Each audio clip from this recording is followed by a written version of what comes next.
We've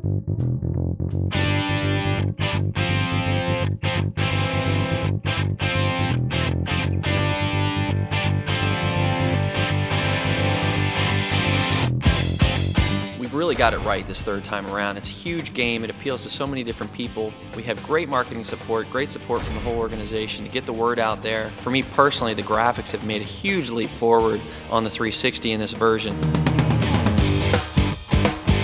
As we've talked about, Forza is all about car passion. There's a lot of people, they see guys who wrench on cars or tuners like, oh, those are car guys, I'm not a car guy.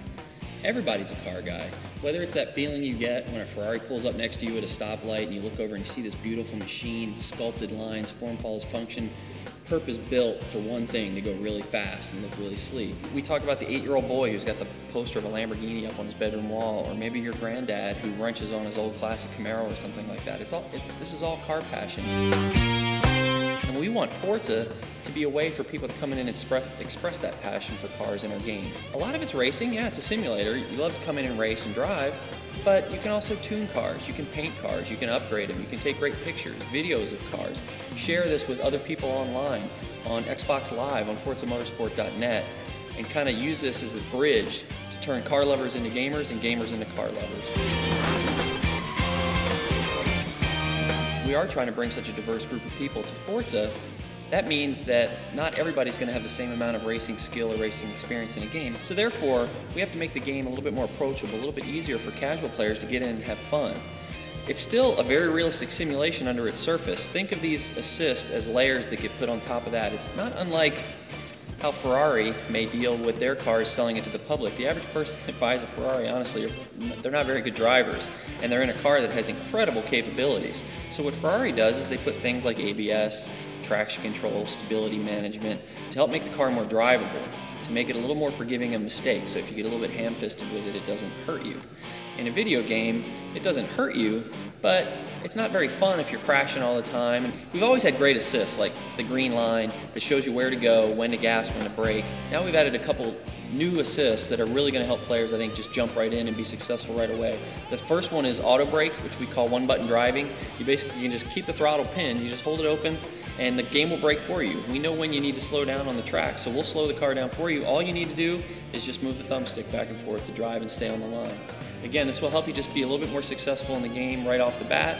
And if you do happen to make a mistake, you can try out our other new feature, which is the rewind feature. You just hit the back button. Say you're 4 laps into a 5-lap race and you've had an accident, it's put you at the back of the grid, or your car's damaged or whatever. You don't want to start the whole race over. You just hit the back button, you rewind 10 seconds, 15 seconds, 30 seconds, as long as you want to go back before that point happened, and then you can pick up right from there. It's kind of like an undo. You can also create interesting, cool moments that way as well. If you just brushed by a car and he almost spun out, you're like, hey, that was pretty cool. I want to make him really spin out, or I want to make him flip this time. You back up and have some fun with it that way as well. With Forza, personalization, customization of your car is a big component of it, making the car kind of a reflection of you.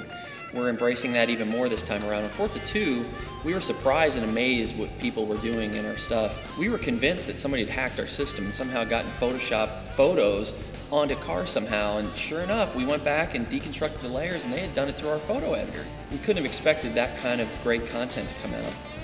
So now we're really trying to embrace that. Not only are we really empowering creators with new tools, but the secret of UGC, user-generated content, honestly, is not in the editor. There's no editor that's going to make a great artist out of a bad artist. It's just another tool. It doesn't work that way. Our goal is to make sure that the great artists out there can create great work, and then make the rest of us consumers of that great work. So we now have leaderboards around this content. So not only will you be able to see who's the fastest drivers on whatever tracks, like most racing games has, you'll be able to see who's got the hottest paint jobs, who's got the best photos, who's got the best tuning setups, and those will rate to the top. And now we have a new feature called Storefront, where each player can create a storefront that stores on live all of their best paint jobs, their best photos, their best videos, and then people can go and just check out, like Little Vixen, the famous painter from Arizona. She doesn't really drive cars in her game, she just paints them, but she's famous in our community. Now she'll be able to have a storefront where she puts all of her work up there, and the rest of us can go consume it. Hey, I wonder what she's been up to this week.